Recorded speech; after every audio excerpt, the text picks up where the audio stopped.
Good morning बच्चों। CCS के YouTube channel में आप सभी का पुनः स्वागत है। पिछले क्लास में हम लोगों ने देखा था क्लास 10th रासायनिक अभिक्रिया एवं समीकरण, जो केमिस्ट्री का पहला चैप्टर है। इस चैप्टर के प्रारंभ में हम लोगों ने ये जो दो टर्म हैं, रासायनिक अभिक्रिया एवं समीकरण, दोनों टर्म से हम लोग परिचित हुए थे। रासायनिक अभिक्रिया क्या है, रासायनिक समीकरण क्या है, रासायनिक समीकरण को हम लोग कैसे संतुलित करेंगे और इसे संतुलित करना क्यों आवश्यक है। आज हम लोग रासायनिक अभिक्रिया को एक्सप्लेन करते हुए देखेंगे कि रासायनिक अभिक्रिया कितने प्रकार के होते हैं तथा इसके सभी प्रकारों का एग्जाम्पल भी हम लोग देखेंगे। जैसा कि पिछले क्लास में मैंने बताया था कि जब दो या दो से अधिक पदार्थ मिलकर एक नए पदार्थ का निर्माण करते हैं तब इसे हम रासायनिक अभिक्रिया कहते हैं। या जब एक जटिल यौगिक टूट करके जो दो छोटे छोटे पदार्थों में बढ़ जाता है तब यह भी एक रासायनिक अभिक्रिया ही होती है। कुल मिलाकर के अगर देखा जाए तो रासायनिक अभिक्रिया के दौरान नए पदार्थ का निर्माण होता है। रासायनिक अभिक्रिया मुख्यतः 8 प्रकार के होते हैं। इसमें जो पहला रासायनिक अभिक्रिया है वो है संयोजन अभिक्रिया, जिसे हम कॉम्बिनेशन अभिक्रिया भी कहते हैं। क्या है? संयोजन अभिक्रिया। रासायनिक अभिक्रिया के प्रकार, इसमें पहला है संयोजन अभिक्रिया। इसे हम कहते हैं कंपोजिशन रिएक्शन, संयोजन अभिक्रिया। वह अभिक्रिया जिसमें दो या दो से अधिक पदार्थ आपस में मिलकर एक नए पदार्थ का निर्माण करते हैं, संयोजन अभिक्रिया कहलाता है। वह अभिक्रिया जिसमें दो या दो से अधिक पदार्थ मिलकर एक नए पदार्थ का निर्माण करते हैं, संयोजन अभिक्रिया कहलाता है। आइए एग्जांपल इसका हम देखते हैं। C कार्बन है, O2 ऑक्सीजन है, दोनों मिलकर बनाता है CO2। यहां स्पष्ट है कि जुड़ने की क्रिया हो रही है। या CaO प्लस CO2 ये बनाएगा CaCO3। आप देख सकते हैं दो अलग अलग पदार्थ मिलकर एक जटिल पदार्थ का निर्माण कर रहे हैं। इस तरह से ये कौन सी अभिक्रिया हो गई? संयोजन अभिक्रिया। सेकंड है इसका वियोजन अभिक्रिया। वियोजन अभिक्रिया, इंग्लिश में इसे कहेंगे डीकंपोजिशन, डीकंपोजिशन रिएक्शन। आप लोग पता होगा डी मीन्स होता है हटना, तो कंपोजिशन का अपोजिट हो जाता है डीकंपोजिशन। इसका ठीक अपोजिट होता है, संयोजन का विपरीत होता है वियोजन। अनेकों बार बोर्ड एग्जाम में पूछे गए हैं कि संयोजन अभिक्रिया को वियोजन अभिक्रिया के विपरीत क्यों कहा जाता है। तो आप देख सकते हैं वियोजन अभिक्रिया में होता यह है, जो एक जटिल यौगिक है वो दो या दो से अधिक छोटे छोटे यौगिकों में बढ़ जाता है। आइए इसी का एग्जाम्पल हम देखते हैं। फिर से एक बार डेफिनेशन आप सुनेंगे। जब एक जटिल यौगिक दो या दो से अधिक पदार्थों में बढ़ जाता है तो इसे हम कहते हैं वियोजन अभिक्रिया। जैसे CaCO3 ये टूटेगा तो बनेगा CaO प्लस CO2। यहां CaCO3 ये चूना पत्थर का सूत्र है, इसे संगमरमर भी कहते हैं। आप इसे लिख सकते हैं संगमरमर। वैसे आपको पता है इसका रासायनिक नाम होता है calcium carbonate, Ca, calcium CO3 carbonate. ये CaO यही है कली चूना। आप यहां लिखिए कली चूना, और ये कार्बन डाइऑक्साइड है। तो संगमरमर को जब गर्म किया जाता है तो ये दो पदार्थों में विभक्त हो जाता है, CaO तथा CO2। और एक एग्जांपल देखते हैं, CaOH का होल ट्वाइस। CaOH का होल ट्वाइस इसे हम कहते हैं बूझा चूना। क्या कहते हैं इसे? बूझा चूना। बूझा चूना जब इसे CaOH के होल ट्वाइस को जब गर्म किया जाता है तो ये बन जाता है CaO प्लस H2O। यहां एक बात ध्यान रखेंगे आप, हालांकि अभी हम आपको रासायनिक अभिक्रियाओं को, समीकरण को संतुलित करना हमने अभी नहीं सिखाया है, फिर भी आप, ये बहुत आसान सा काम है संतुलित करना, हालांकि अगले क्लास में हम बता देंगे। फिलहाल आप बस इस रिएक्शन को रखिए कि CaOH के होल ट्वाइस कली चूना, बूझा चूना, जिसको हम कैल्शियम हाइड्रोक्साइड भी कहते हैं, जब इसे तोड़ा जाता है तो ये कैल्शियम ऑक्साइड तथा जल में बंट जाता है। तो ये इस तरह से करके वियोजन अभिक्रिया, संयोजन अभिक्रिया। अगर आपसे पूछा जाए कि संयोजन अभिक्रिया को वियोजन अभिक्रिया के विपरीत कहते हैं, ऐसा क्यों, तो आप समझा सकते हैं इस एग्जाम्पल से। ठीक है, इसे आप नोट कीजिए, फिर आपको हम तीसरा अभिक्रिया बता रहे हैं।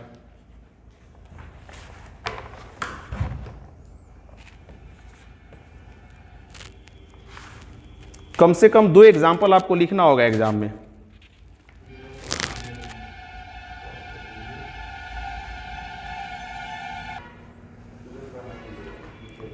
रासायनिक अभिक्रिया का तीसरा प्रकार अब हम लोग देखेंगे, वो है विस्थापन अभिक्रिया। विस्थापन अभिक्रिया, जिसे हम कहते हैं डिस्प्लेसमेंट रिएक्शन। आइए देखते हैं विस्थापन अभिक्रिया को। विस्थापन अभिक्रिया को एकल विस्थापन अभिक्रिया भी कहते हैं। इसमें देखें क्या होता है, जैसे विस्थापन अभिक्रिया, डिस्प्लेसमेंट रिएक्शन, ये आप देख सकते हैं, ये कॉपर सल्फेट है, कॉपर सल्फेट का विलयन है CuSO4। जब इसके साथ लोहा अर्थात Fe अभिक्रिया करता है तो ये बनाता है FeSO4 प्लस Cu। होता ये है कि ये कॉपर का जो मूलक है SO4, ये SO4 अब क्या होता है, कॉपर को छोड़ करके लोहा से जुड़ जाता है। क्योंकि आप पिछले क्लास में पढ़े हुए हैं metal and non metal chapter में कि जो Fe होता है अर्थात लोहा होता है, वो कॉपर से अधिक अभिक्रियाशील है। जब लोहा कॉपर से अधिक अभिक्रियाशील है तो जैसे ही कॉपर सल्फेट के पास लोहा आएगा तो सल्फेट कॉपर को छोड़ करके फेरस से जुड़ जाता है। अर्थात फेरस ही वह धातु है या तत्व है जिसने सल्फेट को कॉपर से विस्थापित कर दिया। इस प्रकार क्या बन गया यहाँ पे, फेरस सल्फेट, और ये हो गया कॉपर। तो यहाँ पे आप क्या देख रहे हैं कि कॉपर का जो मूलक है SO4, इस SO4 का विस्थापन हो जाता है लोहा के कारण। तो एक ये अभिक्रिया आप देख सकते हैं। एक दूसरा आप एग्जांपल देखिए, Ag बोलते हैं सिल्वर को, जिसे हम लोग चांदी कहते हैं। तो ये सिल्वर से नाइट्रेट जुड़ा हुआ है NO3, तो सिल्वर से नाइट्रेट जुड़ा हुआ है, लेकिन जैसे ही जिंक आता है तो फिर यहाँ वही बात, सिल्वर से ज्यादा अभिक्रियाशील कौन है, जिंक है। तो जिंक क्या करता है, इस नाइट्रेट को Ag से विस्थापित कर देता है और बना लेता है जिंक नाइट्रेट, और यहाँ फिर Ag क्या होता है, अलग हो जाता है। इस प्रकार आप देख रहे हैं कि यहां भी एक मूलक डिस्प्लेस हो रहा है, यहां भी डिस्प्लेस हो रहा है, अतः इसको बोलते हैं सिंगल डिस्प्लेसमेंट रिएक्शन या विस्थापन अभिक्रिया। विस्थापन अभिक्रिया का परिभाषा क्या हो सकता है, वह अभिक्रिया जिसमें किसी धातु का मूलक दूसरे धातु के द्वारा विस्थापित कर दिया जाए उसे हम कहेंगे विस्थापन अभिक्रिया। वह अभिक्रिया जिसमें किसी धातु का मूलक किसी दूसरे धातु के संपर्क में आने के कारण विस्थापित हो जाए उसे हम कहेंगे एकल विस्थापन अभिक्रिया। सेकेंड हम देखते हैं द्विविस्थापन। द्विविस्थापन बस कुछ नहीं करना है, डिस्प्लेसमेंट रिएक्शन के पहले डबल लगा दिया, चूंकि यहां पे 2 है तो डबल डिस्प्लेसमेंट रिएक्शन। यहां आप देखिए क्या है, सोडियम एक धातु है Na, इससे क्लोरीन क्या है, अधातु जुड़ा हुआ है, ऋण मूलक है। यहां पे सिल्वर क्या है, एक धातु है, इससे नाइट्रेट ऋण मूलक जुड़ा हुआ है। अब देखिए जब ये दोनों समीप आते हैं तो यहाँ पे क्या होता है, सोडियम का जो मूलक Cl है ये Ag से जुड़ जाएगा और Ag का जो मूलक NO3 है ये Na से जुड़ जाएगा। देखिए यहाँ पे क्या हो रहा है, यहाँ पे ये Cl जो है ये Cl आकर के अब जुड़ जाएगा Ag से, और ये जो NO3 है ये आकर के जुड़ जाएगा Na से। इस तरह से ये रिएक्शन हो गया NaNO3 प्लस AgCl। ध्यान रहे समीकरण को संतुलित करते रहेंगे, ऐसा कभी नहीं होना चाहिए कि समीकरण संतुलित नहीं हो, क्योंकि समीकरण अगर संतुलित नहीं है तो वो समीकरण गलत होता है। तो कैसे इसको देखे आपने देखा कि Na का जो Cl है वह Ag से जुड़ गया और जो Ag का NO3 है वो Na से जुड़ गया, तो ये NaCl प्लस AgNO3 बना दिया NaNO3 अर्थात सोडियम नाइट्रेट, और ये बना दिया सिल्वर क्लोराइड। ठीक वही एग्जांपल आप नीचे देख सकते हैं, यहां भी NaCl है और जैसे ही H2SO4 के संपर्क में आता है तो क्या होता है कि Na से जो Cl जुड़ा हुआ है ये Cl अब जुड़ जाता है, ये Cl अब क्या होता है, ये एग्जाम्पल यहाँ पे, यहाँ HCl होगा, यहाँ क्या होगा HCl। तो आप देखिएगा ये Cl क्या हुआ, H से जुड़ करके HCl बना दिया और ये SO4 Na से जुड़ के Na2SO4 बना दिया। इस तरह से करके ये द्विविस्थापन में क्या हुआ, दोनों मूलक का आदान प्रदान हो रहा है। अर्थात जब दो यौगिक आपस में जुड़ते हैं तो उनके मूलकों का आदान प्रदान होता है। जब उनके रेडिकल्स का आदान प्रदान हो, एक दूसरे को रेडिकल्स दे देते हैं, तब इसे हम कहते हैं द्विविस्थापन अभिक्रिया। तो इस तरह से हम लोगों ने क्या देखा, संयोजन अभिक्रिया, वियोजन अभिक्रिया, विस्थापन अभिक्रिया जिसे हम एकल विस्थापन भी कहते हैं, और चौथा देखा द्विविस्थापन अभिक्रिया। तो 4 अभिक्रिया हो गया, संयोजन, वियोजन, विस्थापन, द्विविस्थापन। और पांचवा जो है, पांचवा अभिक्रिया का नाम है क्या, ऊष्माक्षेपी अभिक्रिया। और छठा हम देखेंगे ऊष्माशोषी अभिक्रिया। बड़ा सिंपल है, ऊष्माक्षेपी अर्थात जब अभिक्रियाएं होती है तो कभी कभी ऊष्मा का क्या होता है, उत्सर्जन होता है। तो जब ऊष्मा का उत्सर्जन हो तो उसे कहेंगे ऊष्माक्षेपी, और जब ऊष्मा वहां लगे तब उसको कहेंगे ऊष्माशोषी। ख्याल रहे, एरो के बाएं तरफ क्या लिखे जाते हैं, अभिकर्मक, और एरो के दाएं तरफ क्या लिखे जाते हैं, उत्पाद। तो जब कुछ अभिक्रियाएं जब होती है तो क्या होता है कि जब जैसे इसको जोड़ना है और इसको जोड़ने के लिए अगर हमको गर्म करना पड़े, दैट मीन्स हमको क्या है ना, ऊष्मा देना पड़ रहा है। जब ऊष्मा देना पड़े तब ये ऊष्माक्षेपी है। और कुछ रिएक्शंस आप देखेंगे कि यहां पे लिख दिया था प्लस ऊष्मा, वैसे इसमें नहीं होता है, लेकिन अगर इसमें ऊष्मा लिखा हो दैट मीन्स ऊष्मा उत्सर्जित हो रहा है, तो इसको हम क्या कहेंगे, सॉरी, ऊष्मा उत्सर्जित हो तो ऊष्माक्षेपी, और ऊष्मा लगे तो फिर ऊष्माशोषी। आइए उसका भी हम एग्जाम्पल देखते हैं। तो इस प्रकार हमारा पांचवा अभिक्रिया है ऊष्माक्षेपी अभिक्रिया। ऊष्माक्षेपी अभिक्रिया जिसको इंग्लिश में कहते हैं एक्सोथर्मिक रिएक्शन। और छठा है ऊष्माशोषी अभिक्रिया जिसे इंग्लिश में कहते हैं एंडोथर्मिक रिएक्शन। देखिए इसका डिफिनेशन इसमें छुपा हुआ है। ऊष्माक्षेपी अर्थात वह अभिक्रिया जिसके घटित होने के बाद ऊष्मा के रूप में ऊर्जा प्राप्त हो। वह अभिक्रिया जिसके घटित होने पर ऊष्मा के रूप में ऊर्जा प्राप्त हो या ऊर्जा मुक्त हो, उससे हम क्या कहेंगे, ऊष्माक्षेपी अभिक्रिया कहेंगे।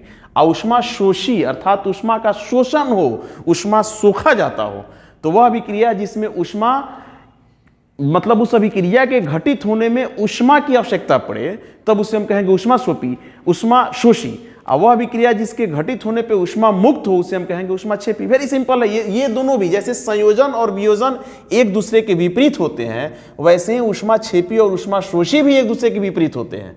ऊष्माक्षेपी अभिक्रिया अर्थात तो वह अभिक्रिया जिसके घटित होने के बाद ऊष्मा के रूप में ऊर्जा प्राप्त हो या ऊर्जा प्राप्त हो, सीधी सी बात है। अर्थात होता यह है, अभिकर्मक में नहीं देखना है, उत्पाद में देखना है कि हमको ऊष्मा या ऊर्जा दिख रहा है कि नहीं। उत्पाद में एरो के दाएं तरफ उत्पाद होता है और एरो के बाएं तरफ अभिकर्मक होता है। इसको इंग्लिश में बोलते हैं प्रोडक्ट और इसको इंग्लिश में बोलते हैं रिएक्टेंट।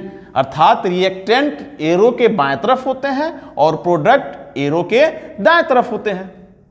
एरो के बाएं तरफ आप देख रहे हैं C+O2, यहां कहीं भी आप देख रहे होंगे ऊष्मा की आवश्यकता नहीं पड़ रही है, ऊष्मा तो बन रहा है।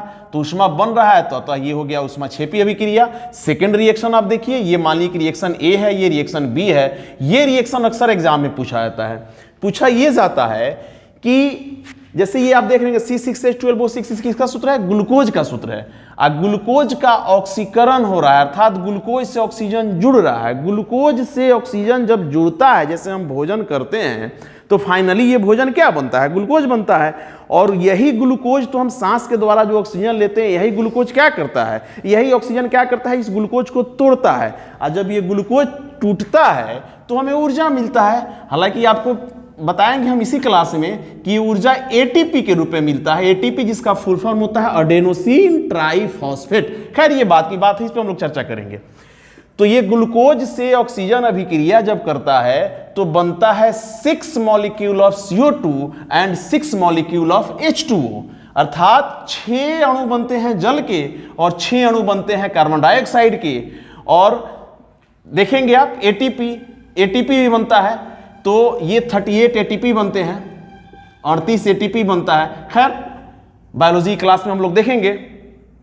तो इस तरह से हमने क्या देखा कि ग्लूकोज का ऑक्सीजन से अभिक्रिया होने के बाद कार्बन डाइऑक्साइड तथा जल के साथ साथ ऊर्जा बन रहा है। देखिए ये आप क्या देख रहे हैं, प्रोडक्ट में अर्थात उत्पाद में ऊर्जा बन रहा है। उत्पाद में ऊर्जा बनना ही ये ऊष्माक्षेपी अभिक्रिया हो गया। क्लियर।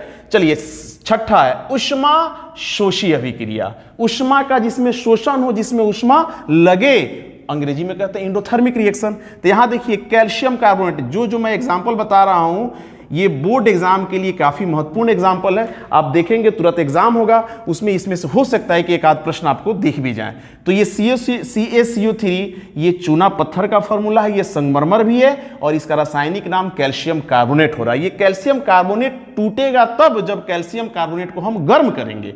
जब गर्म करेंगे तो ये कैल्शियम ऑक्साइड तथा कार्बन डाइऑक्साइड में टूटता है। तो आप क्या देख रहे हैं, एरो के बाएं तरफ ही ऊष्मा है ना जी, तो एरो के बाएं तरफ ऊष्मा अर्थात रिएक्टेंट में ही ऊष्मा लग रहा है, मतलब अभिकर्मक में ऊष्मा लग रहा है। अभिकर्मक में ही ऊष्मा लगे, दैट मीन्स ये क्या हो जाएगा, ऊष्मा का शोषण हो रहा है, ऊष्मा की आवश्यकता पड़ रही है, अतः यह ऊष्मा शोषी अभिक्रिया हो। यही ऊष्मा इधर होता तो ऊष्माक्षेपी, यही ऊष्मा इधर है तो फिर ऊष्मा शोषी। सेकंड जो रिएक्शन इसका है, चूंकि दो एग्जाम्पल दिया गया है, दूसरा एग्जाम्पल, ये एग्जाम्पल भी आपके परीक्षा के दृष्टिकोण से काफी महत्वपूर्ण है। अक्सर पूछा जाता है प्रकाश संश्लेषण, फोटोसिंथेसिस अभिक्रिया आपने देखा होगा।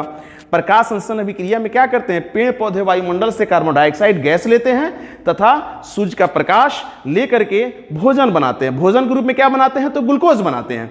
तो यहाँ ग्लूकोज है और ये क्या है, कार्बन डाइऑक्साइड है। तो यहां देखिए आप, प्रोडक्ट में ग्लूकोज है तथा ऑक्सीजन है। यही ऑक्सीजन जो हमारे लिए प्राणवायु का काम करता है। बार बार हम पढ़ाने क्रम में इस बात को बताया जाता है आपको कि पेड़ पौधे फोटोसिंथेसिस की प्रक्रिया करते हैं और इसी प्रक्रिया के दौरान हमें प्रचुर मात्रा में ऑक्सीजन मिलता है। चूंकि यह अभिक्रिया होती है तब भी जा करके ऑक्सीजन मिलता है। सांस में पेड़ पौधे भी ऑक्सीजन गैस ही लेते हैं। बहुत सारे बच्चों का भ्रम होता है कि नहीं, सांस में पेड़ पौधे ऑक्सीजन गैस ले। सांस में इस पृथ्वी पर पाए जाने वाले जो भी सजीव हैं सब सांस में ऑक्सीजन गैस ही लेते हैं। फोटोसिंथेसिस की प्रक्रिया का ये फॉर्मूला है। प्रश्न में पूछा जाता है कि श्वसन, ये श्वसन का है, ये किसका है, मैं यहां लिख देता हूं, ये श्वसन का है सूत्र, श्वसन का रिएक्शन है, और ये है प्रकाश संश्लेषण। प्रकाश संश्लेषण, प्रकाश संश्लेषण अभिक्रिया ऊष्माक्षेपी है कि ऊष्माशोषी, तो जवाब होगा ऊष्माशोषी, क्योंकि इसमें सूर्य का प्रकाश लगता है।